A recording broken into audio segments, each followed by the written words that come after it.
모세가 이제 자신의 삶을 마무리하고 또 이스라엘 백성들을 이끌었던 지난 40년간의 광야 생활을 결산하면서 그걸 노래로 만들었습니다. 그래서 지금 백성들 앞에서 선을 보이고 있는 겁니다. 이 신명기 32장은 모세의 노래입니다.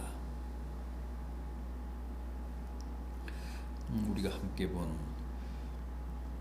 오늘 본문 31장 마지막 30절 이하 보십시오.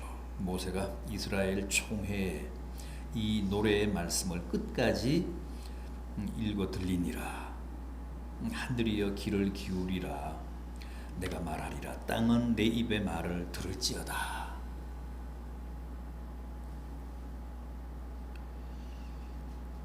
이제 곧 가나안에 들어가서 정착할 세대는 탈출 1세대가 아니고 탈출 1.5세대 내지는 2세대들입니다. 모세는 항상 그 점이 마음에 걸리고 늘 그 부분이 신경에 쓰였죠.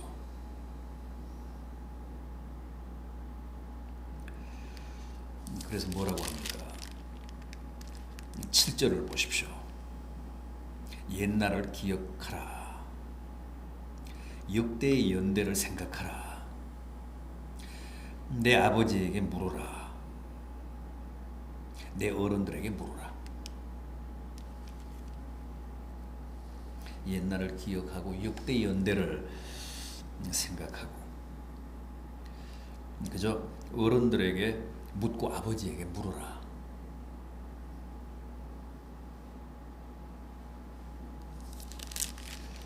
이 새로운 신세대가 못 믿어온 겁니다. 이제 가나안에 들어가면 이 세대가 주역이 되는데 여러 가지로 모세가 느끼는 아쉬움이 큽니다.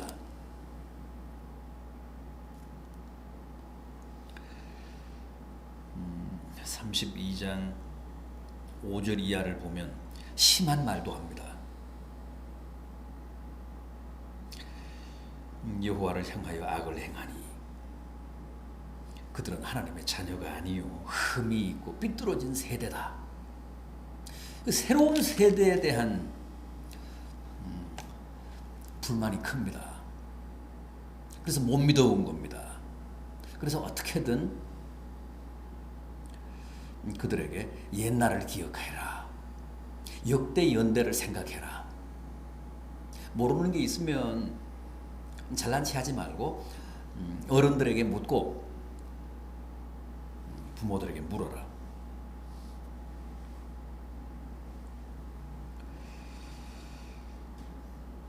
그러면서 중요한 사실을 확인시킵니다. 너희 야곱, 이스라엘이야말로 하나님의 기업이다. 하나님이 택하신 선민이다. 8절과 9절을 보십시오. 지극히 높으신 자가 민족들에게 기업을 주실 때에 인종을 나누실 때에 이스라엘 자손의 수요대로 백성들의 경계를 정하셨도다. 여호와의 분기선 자기 백성이라. 야곱은 그가 택하신 기업이로다. 하나님이 처음 민족을 나누시고 각 민족들에게 고유한 기업, 즉 영토를 주시고 또 나라마다 경계를 정해 주실 때 이스라엘만큼은 야곱만큼은 야곱의 자손들만큼은 자기의 분깃으로 챙기셨다는 거예요. 그래서 이스라엘이야말로 야곱이야말로 하나님의 분깃이라고 합니다. 하나님의 기업이라고 합니다.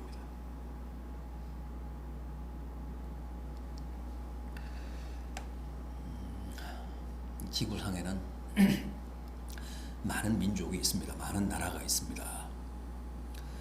그럼에도 하나님은 야곱을 당신의 분깃으로 택하셨습니다. 당신의 선민으로 챙기셨습니다. 어떤 경우에도 그 점을 잊어서는 안 된다는 거예요. 그저 많은 백성 중에 하나다, 그렇게 생각하지 말라는 거죠. 하나님이 처음 민족을 만드시고 민족들에게 지경을 주시고 또 경계를 그어주시고 할 때 야곱은 내 것이다 하며 당신의 분깃으로, 당신의 택하신 기업으로 삼으셨다는 거예요.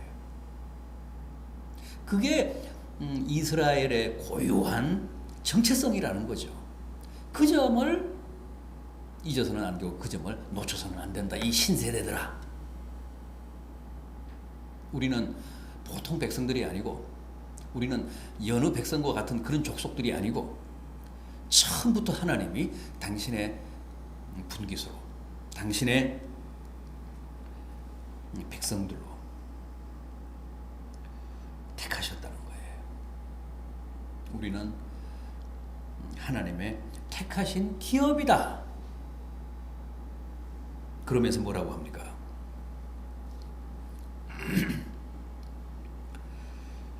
10절을 보십시오. 여호와께서 그를 황무지에서 짐승이 부르짖는 광야에서 만나시고 호위하시며 보호하시며 자기의 눈동자같이 지키셨다. 여기서 그는 누굽니까? 여호와께서 그를, 야곱이죠. 이스라엘 족속이죠. 하나님의 선민을 말합니다. 그러니까 지난 40년간 광야에서 여호와가 이스라엘을, 당신의 백성들을 만나주셨다는 거예요. 황무지에서 짐승들이 부르짖는 황량한 위험천만한 광야에서 만나주셨다고 합니다. 호위하셨다고 하십니다. 여러분, 하나님은 성전에만 계시지 않습니다. 쾌적하고 좋은, 그리고 거룩한 환경에만 계시는 분이 아니시잖아요. 지난 40년간 황무지에서 이스라엘 백성들과 함께 하셨습니다. 온갖 짐승들이 부르짖는 광야에서 이스라엘 백성들을 만나주셨습니다. 그들을 보호하시고 호위해 주셨습니다. 그러니까 앞으로 살아가면서 어떤 열악한 환경과 조건을 만나더라도 좌절하지 말라는 겁니다. 거기에도 하나님이 너희와 함께 하신다는 거예요. 너희가 기도하면 너희를 만나주신다고 합니다. 너희가 위험에 처하면 너희를 보호하시고, 짐승들이 울부짖어도 너희를 호위하신다고 하십니다.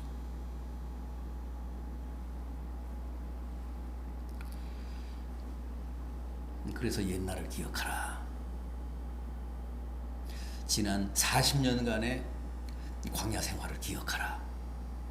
하나님은 거기에서도 우리 이스라엘을 만나주셨다.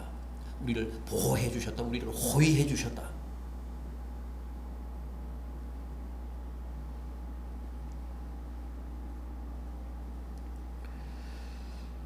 오늘 우리도 이 점을 꼭 기억하며 살아야 합니다. 하나님은 성전에만 계시지 않습니다. 성전에서만 우리가 하나님을 뵐 수 있는 게 아닙니다. 하나님은 우리의 삶의 현장에 우리와 더불어 계십니다. 생각해 보십시오. 이스라엘 백성들이 40년간 광야 생활을 할 때 하나님이 얼마나 역동적으로 그들과 동행하셨습니까? 언제나 그들보다 먼저 가셨잖아요. 앞서 가셨습니다.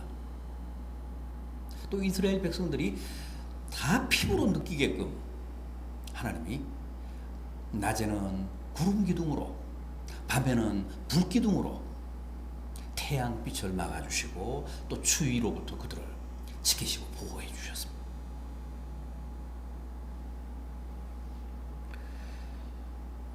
앞으로 가나안에 들어가 너희가 살 때 지난 40년간 그렇게 생생하게 우리와 함께 하시며 우리 앞에 가시며 우리를 호위하시고 보호하신 하나님 기억하며 어떤 현실적인 어려움이 닥치더라도 거기에 굴하지 말고 함께 하시는 하나님을 찾으며 또 그 하나님을 만나며 하나님의 보호를 받으며 하나님의 호의를 받으며 승리하라는 겁니다.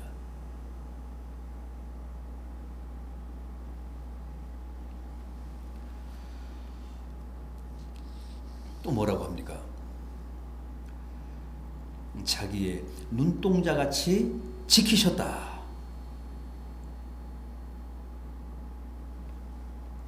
만나주시고 호위하시고 보호해 주실 뿐만 아니라 눈동자같이 지키셨다. 눈동자같이 지키셨다는 것은 가장 완전하게 가장 완벽하게 지키셨다는 뜻입니다. 눈동자는 우리 신체 가운데서 가장 여리고 가장 약한 지체 아닙니까?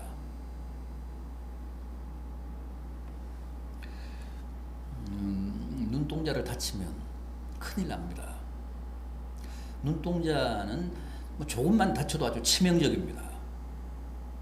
자칫하면 눈이 멀 수도 있습니다. 눈이 멀면 평생을 흑암 속에서 살아야 합니다.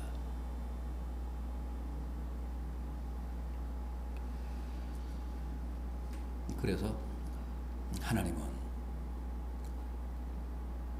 우리 지체 가운데서도 눈동자에 대한 그 안전장치, 보호장치를 2중 3중으로 허락하셨습니다. 눈썹이 있고 속눈썹이 있고 눈꺼풀이 있고 또 뭐 눈물샘이 있어서 필요하면 항상 수분을 공급하고 눈꺼풀도 아주 자동으로 이게 개폐가 되잖아요. 반사적으로 개폐가 되잖아요. 그만큼 열이기 때문에 그만큼 눈동자가 중요하기 때문에 눈동자를 다치면 그만큼 치명적이기 때문에 2중 3중의 그런 안전장치를 통해서 우리가 눈동자를 잘 지킬 수 있게끔 배려하셨습니다. 그런데 하나님이 우리를 그렇게 지키신다는 거예요. 하나님에게는 우리가 다 당신의 눈동자처럼 여리고 약한 존재들입니다. 그리고 소중한 존재들입니다. 그래서 절대 다치면 안 된다고 생각을 하시면서 완전하고도 완벽하게 우리를 보호하고 계십니다. 그렇게만 생각하시면 됩니다. 하나님은 우리 한 사람 한 사람을 당신의 눈동자처럼 생각하신다. 눈동자처럼 소중하게 생각하신다. 눈동자를 지키시듯이 완전하고도 완벽하게 항상 보호하고 지키고 계신다.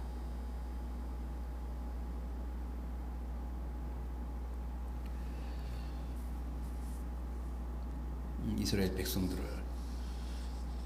하나님이 지키신 과거 이력을 보면 그 말씀이 과장이 아니라는 사실이 확인이 됩니다. 광야가 얼마나 거친 곳입니까? 광야는 사람이 생존할 수가 없는 곳입니다.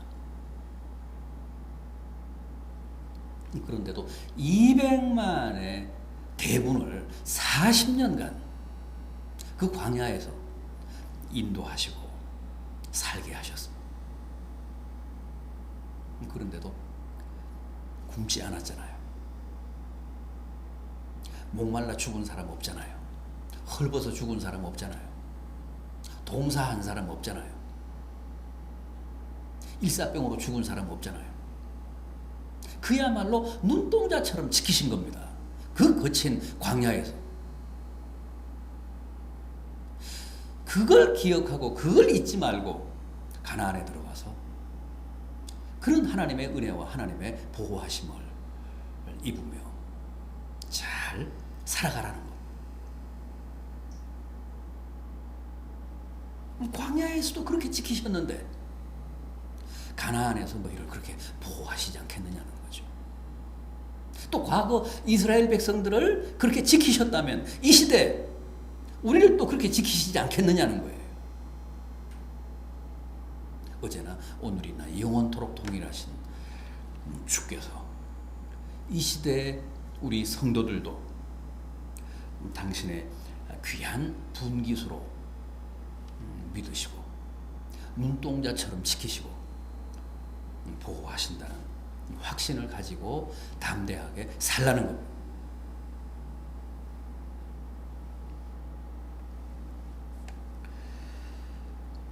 그럴 뿐만 아니라 또 11절 말씀도 있습니다. 마치 독수리가 자기의 보금자리를 어지럽게 하며 자기의 새끼 위에 너풀거리며 그의 날개를 펴서 새끼를 받으며 그의 날개 위에 그것을 엎는 것 같이 여호와께서 홀로 그를 인도하셨고 그와 함께한 다른 신이 없었도다. 우리가 항상 잊어서는 안 될 게 바로 이겁니다. 하나님은 우리를 혹 깨질세라 상할세라 눈동자처럼 보호하고 지키시지만 또 다른 한편으로는 혹독한 훈련과 연단을 통해서 우리의 체질을 보다 강하게 단련시키신다는 거죠. 그래서 우리는 눈동자와 독수리를 같이 생각해야 돼요. 눈동자만 생각하면 안 됩니다. 또 다른 한편 독수리가 있습니다. 독수리가 새끼를 훈련시키듯 하나님이 우리를 그렇게 연단시키신다는 거예요. 독수리는 새끼가 어느 정도 자라면 그 둥지를 일부러 거칠게 한다잖아요. 그 둥지 안에 안주하지 못하도록. 또 거기서 조금 더 자라면 데리고 저기 하늘에 올라가서 떨어뜨린다고 그러잖아요. 그리고 또 받고 떨어뜨리고 받고 떨어뜨리고 받고 그렇게 훈련시키고 연단시켜서 점점 강인하게 그야말로 하늘의 제왕으로 키운다는 겁니다. 결국 독수리는 혹독한 연단과 훈련을 통해서 그렇게 하늘의 제왕이 되는 겁니다. 하나님도 우리를 그렇게 하신다고 합니다. 우리 현실이 때로는 참 혹독하고 가혹하잖아요. 하나님이 우리를 독수리 새끼처럼 연단시키시기 때문에 그렇습니다. 하나님을 믿고 주님께 기도하면 평안하면 좋은데 날마다 우리가 생각하는 그런 행복을 누리며 살면 참 좋은데 현실은 그렇지가 않습니다. 믿는 자도 참 시련이 많습니다. 고통도 있습니다. 그것은 다 하나님이 우리를 온실에서 키우시지 않고 독수리의 새끼처럼 연단시키시기 때문에 겪는 하나님이 주신 그런 아픔이고 또 고통입니다.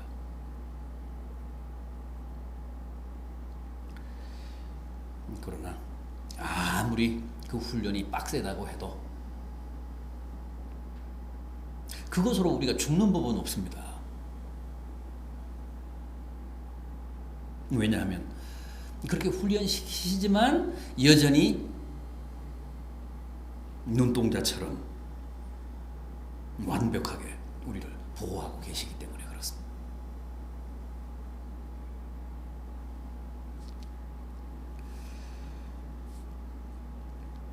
이어지는 13절 이하 보십시오.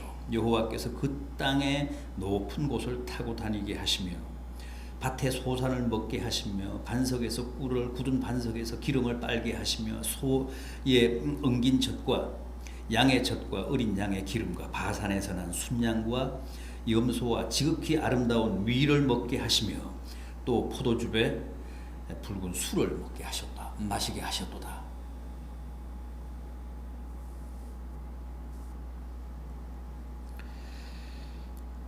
당신의 택하신 백성들의 일용할 양식을 책임지신다는 약속입니다. 밭의 소산을 먹게 하시고 반석에서 꿀을 빨게 하시고 소의 젖, 양의 젖, 어린 양의 기름, 붉은 포도주를 마시게 하신다고 합니다. 지난 광야 생활 때도 굶지 않고 먹고 마시게 하셨지만 가나안에 들어가서도 여전히 그들의 일용할 양식을 하나님이 보장하시겠다는 겁니다.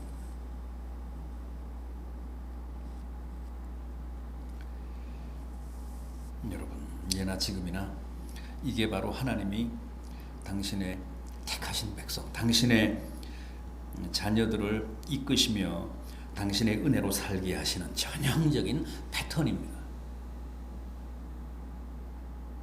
그래서 옛날을 기억하라. 역대 연대를 생각하라. 어른들에게 물으라 그러시는 겁니다. 황무지에서도 거친 광야에서도 함께 하시고 여전히 우리를 만나주시고 인도해 주시고 또 눈동자처럼 지키시고 호위하시는가 하면 다른 한편으로는 독수리처럼 연단하시기도 하고 그러나 밭의 소산, 반석의 꿀, 소와 양의 젖과 어린 양의 기름과 밀과 포도즙을 보장하심으로 일용할 양식을 책임져 주시는 은혜. 이게 과거 이스라엘 백성이나 이 시대 주님을 믿는 하나님의 자녀들이나 다 누릴 수 있는 하나님의 축복이라는 것.